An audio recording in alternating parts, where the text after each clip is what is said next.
दोस्तों, टमाटर के दाम 150 से 200 रुपए प्रति किलो हो गए। कहीं कहीं तो ये 200 रुपए से ज़्यादा बिक रहा है। लेकिन अगर आपके मन में ख्याल आ रहा है कि भाई हम तो इसके खिलाफ कुछ लिखेंगे, सरकार के खिलाफ कुछ लिखते हैं, प्रदर्शन करते हैं, विरोध करते हैं, या फिर सोशल मीडिया यानी ट्विटर, इंस्टाग्राम या फेसबुक पर कुछ लिखते हैं, तो लिखने से पहले आप समझ जाइए। क्योंकि अगर आप उत्तर प्रदेश में रहते हैं तो ये खतरनाक हो सकता है। वो भी इसलिए क्योंकि अगर आपने ये लिखते हुए, इस पर तंज कसते हुए सरकार के लिए कुछ लिखा, तो आपको जेल जाना पड़ सकता है। कुछ ऐसा ही उत्तर प्रदेश के अंदर हुआ है, जहां एक सब्जी वाले को, उनके बेटे को और एक समाजवादी पार्टी के नेता पर ऐसी ऐसी धाराएं लगा दी गई जिनका उनके प्रदर्शन और विरोध से कोई लेना देना नहीं था।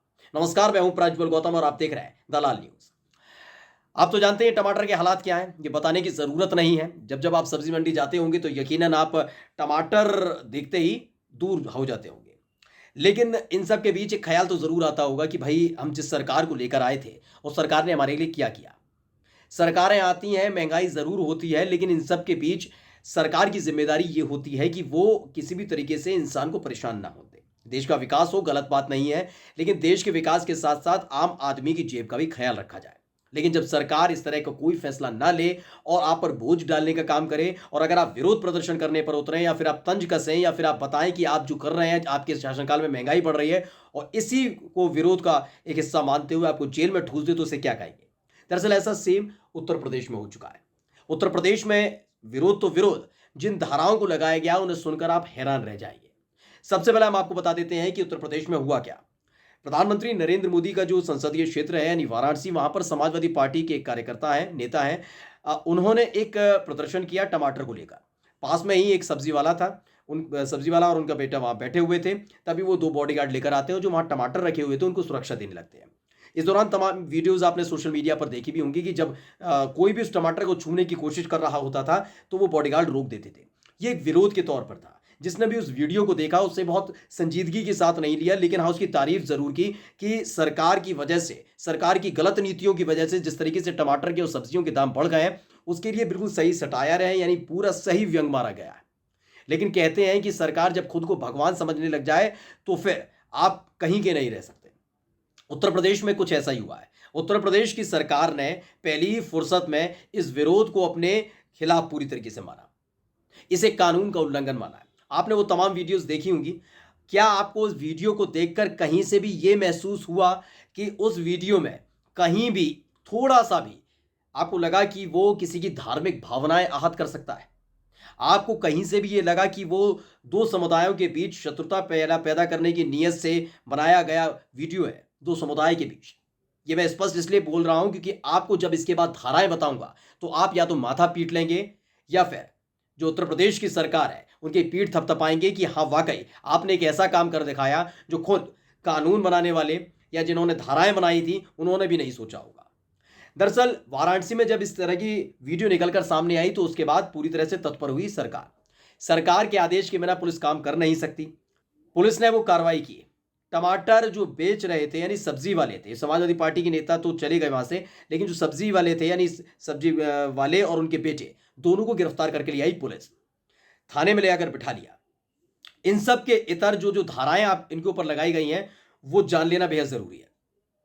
एक बार मैं फिर से आपसे जानना चाहता हूं कि आपको तो मालूम ही है ना, वो तो बाउंसर वाला, ये तस्वीर आप लगातार देख भी रहे होंगे, इनसे देखकर समझ रहे होंगे।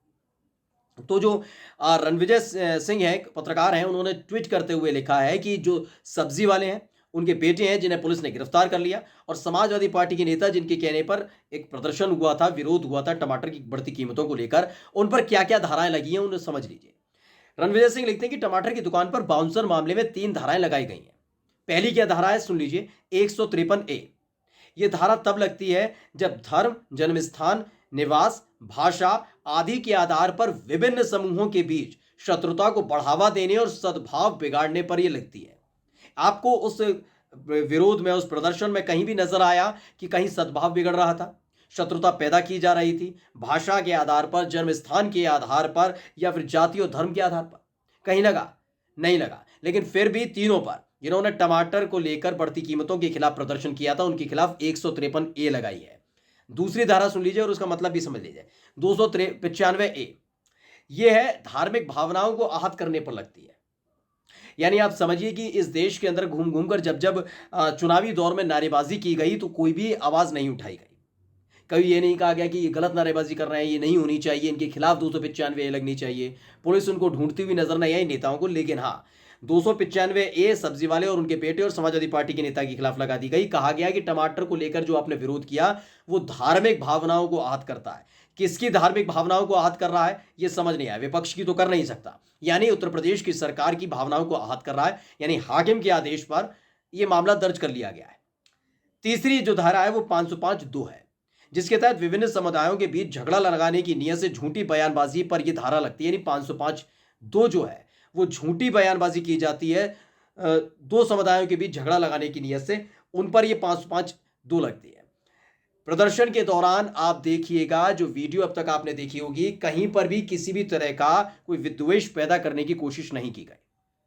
इस पर सबसे बड़ा आश्चर्य और हैरानी करने वाली बात यह निकल कर आती है कि इन धाराओं में मामला दर्ज कर लिया गया, उत्तर प्रदेश की पुलिस ने दर्ज कर लिया मामला और इससे पूरी जायज कार्रवाई भी बताई है। लेकिन सवाल यह उठता है कि आपने जिसे जायज बता दिया, कार्रवाई को जायज बता दिया, लेकिन जब कांग्रेस की सरकार हुआ करती थी, महंगाई बढ़ी थी, सिलेंडर के एक बार दाम बढ़े थे, तो आपको याद होगा कि भारतीय जनता पार्टी की तमाम जो महिला नेता थी वो सिलेंडर लेकर सड़क पर बैठ गई थी। लेकिन आपने अब तक नहीं सुना होगा कि कांग्रेस के आदेश पर पुलिस ने बीजेपी की उन महिला नेताओं को या उनको नेताओं को गिरफ्तार कर लिया। आपको एक बार याद भी होगा कि बीजेपी की महिला नेताओं ने विरोध प्रदर्शन किया था मनमोहन सिंह की सरकार के खिलाफ और उनको चूड़ियां भेजी थी, यानी प्रधानमंत्री को चूड़ियां भेजी गई थी। यह विरोध का एक तरीका पर था जिसे सहज और संजीदा तरीके से कांग्रेस पार्टी ने लिया था। लेकिन कभी भी आपने नहीं सुना होगा कि उन महिलाओं को, यानी भारतीय जनता पार्टी की उन कार्यकर्ताओं, महिला कार्यकर्ताओं को गिरफ्तार करवा लिया पुलिस से। यह लेकिन सवाल उठता है कि एक शांतिपूर्ण तरीके से, एक नाटकीय अंदाज में, यानी वह सब्जी वाला बैठा हुआ है, बीचों बीच में टमाटर रखा हुआ है और दोनों तरफ बॉडीगार्ड खड़े हैं, कोई ग्राहक वहां पर पहुंचता है, टमाटर को छूने की कोशिश करता है तो बस बॉडीगार्ड उसे रोक देते हैं। यह अपने आप में आप देखेंगे तो आपने देखा भी होगा, उसको देखकर कहीं से नहीं लगता कि धार्मिक भावना आहत हुई हो। लेकिन सरकार के मुताबिक, उत्तर प्रदेश की सरकार के मुताबिक, हाकिम के मुताबिक और उत्तर प्रदेश की पुलिस के मुताबिक ये धार्मिक भावनाओं को बिगाड़ने की काम कर रहे थे, मतलब लड़ाने का काम किया जा रहा था, धार्मिक भावनाओं को आहत करने का काम किया गया और इसीलिए इनके खिलाफ ये कार्रवाई हुई है। लेकिन इन सब मामलों पर अखिलेश यादव बेहद आग बबूला हो गए। उन्होंने साफ तौर पर यह कह भी दिया है, चेतावनी दे दी है कि भाई जो अब किया जा रहा है वो तानाशाही से कम नहीं है। लेकिन सवाल उठता है कि अगर सरकार किसी चीज का दाम बढ़ाती है तो विरोध के लिए हम क्या क्या कर सकते हैं। या तो अब सरकार को गाइडलाइन तय कर देनी चाहिए कि आम जनता और विपक्षी पार्टियां सिर्फ ये सब कर सकती हैं, इसके अलावा एक शब्द नहीं बोल सकती, क्योंकि बिना शब्द बोले तो इस तरह की धाराओं पर लगाकर गरीब सब्जी वाले और उनके बेटे को जेल में ठूंस दिया गया है। नमस्कार।